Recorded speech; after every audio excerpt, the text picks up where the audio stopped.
Hello everyone, in today's video we're going to be taking a look at 3 common landing mistakes and kind of how to watch out for them, and one of those things that I see just a little bit too much of. What I'll be doing is I'll be demonstrating landing with each one of those mistakes and kind of providing a little bit of commentary to that effect. So let's go ahead and get started. So the first landing mistake we're going to see is coming in too high. Now, this is a surprisingly common mistake. It's one that is pretty dominant in new pilots. One of the reasons it's so common is on account of the fact that people are terrified of the ground. Now, in the flight simulator, people aren't really terrified of the ground because, it's soft, it's digital, it doesn't matter, or you turn damage off or something like that. For us in the real world, of course, we're terrified of every little bird, tree, lightning pole, and everything like that. So when you come in as a high approach, it's going to create a couple different problems. First is typically you're going to be coming in too fast. The second problem you're going to have with coming in too high is you're going to be running into a situation that when you go to flyer, you're going to have to lift the nose up significantly steeper, which is going to have a quick snapping effect, basically, as you lose all the last bit of speed that you had on your final approach. The final point is it makes it very, very difficult when you're trying to go back around to basically kind of cancel out your downward momentum there. So let's go ahead and see what happens if you come in too high here. So I'm going to go ahead and trim the plane out, get everything ready. I've popped the flaps down already so you folks can see that kind of hanging off the bottom. One of these days I'll find a plane that's got a big old 6.4. Now, this is going to sound funny, but my instincts are already telling me to lower the nose and let this thing come down a little bit, which just gives you an idea of it's like, trying to force myself to do it correctly. But this looks like a pretty steep approach here. All right, the approach speed on a Cessna 172 is about 60 knots, about 70 miles an hour for those of you who have an older Cessna 172. And I know I'm too high. How do I know I'm too high? First of all, look at the runway. I can see the entire runway. The second thing is if you look on the left side of the touchdown markers, those are those giant white squares, you can see that there are 4 white lights all next to each other like that.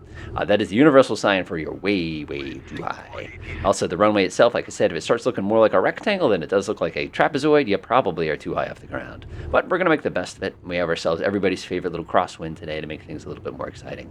Oh my God, this feels wrong at so many levels. One of the things you'll have to do during flight training is you'll have to actually do what they call a slip to landing. And now when you do a slip to landing, what you're basically going to do is fly the plane sideways to help reduce the energy of the plane.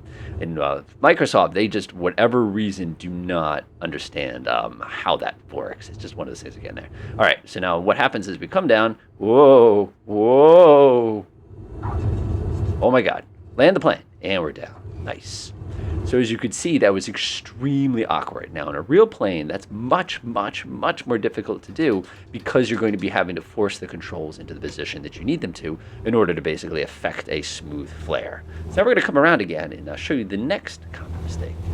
The next common mistake is coming in too fast.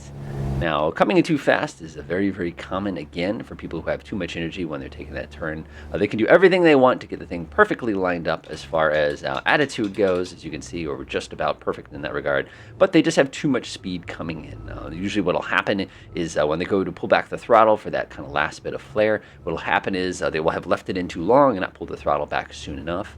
Notice the angle of the nose of the plane relative to the ground. I am pushing the nose down in order to keep it safe here, and I'm also doing 20 knots too fast. If I were to pull the throttle now, this thing would never slow down, but we'll go ahead and demonstrate that anyway. So there's the runway. I'm going to pull the throttle back as if I were effecting a normal landing. I can tell you I'm going too fast for how quick I'm zipping over the runway. Now notice, I pulled the throttle back a moment ago, and the plane still has not decided when it's ready to land.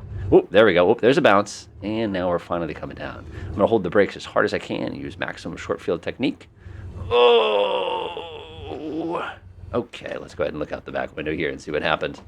Okay, so what I notice immediately is normally when you land a Cessna 172, I can land in the real world. Usually I hit the ground on the second middle marker, and I usually stop before the first one of these bricks. It's only 500 feet. So you can see here we use 2,000 feet in order to safely land, which is our second problem that you're going to have to watch out for. The third one is a little more subtle. All right, we're set up. Let's go ahead and safely land the plane. Now, the third one is one of those things that it surprises me. It's one of those things, it's kind of, I almost want to call it a flight simism because most people don't make this mistake in the real world usually. And that's selecting the wrong runway to land on. So I've trimmed the plane out. Everything's ready to go. I'm doing a pretty standard approach here. Again, nothing too chaotic here.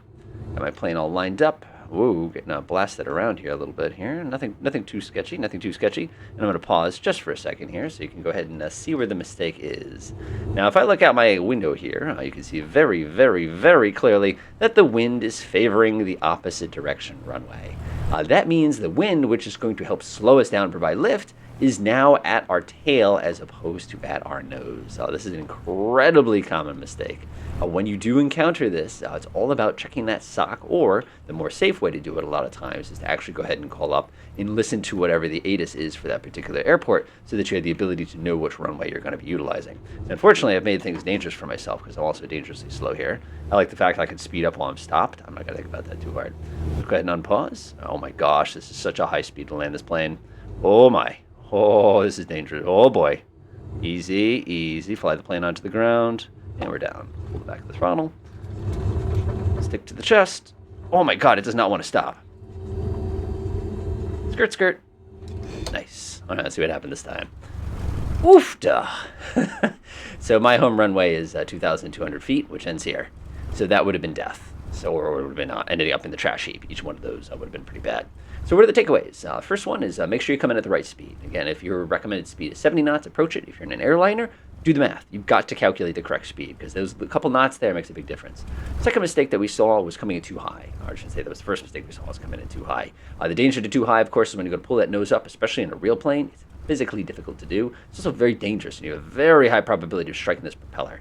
The final one, of course, was landing on the wrong runway, which is not landing into a runway that the wind is facing us directly. That's a critical feature that you definitely want to watch out for.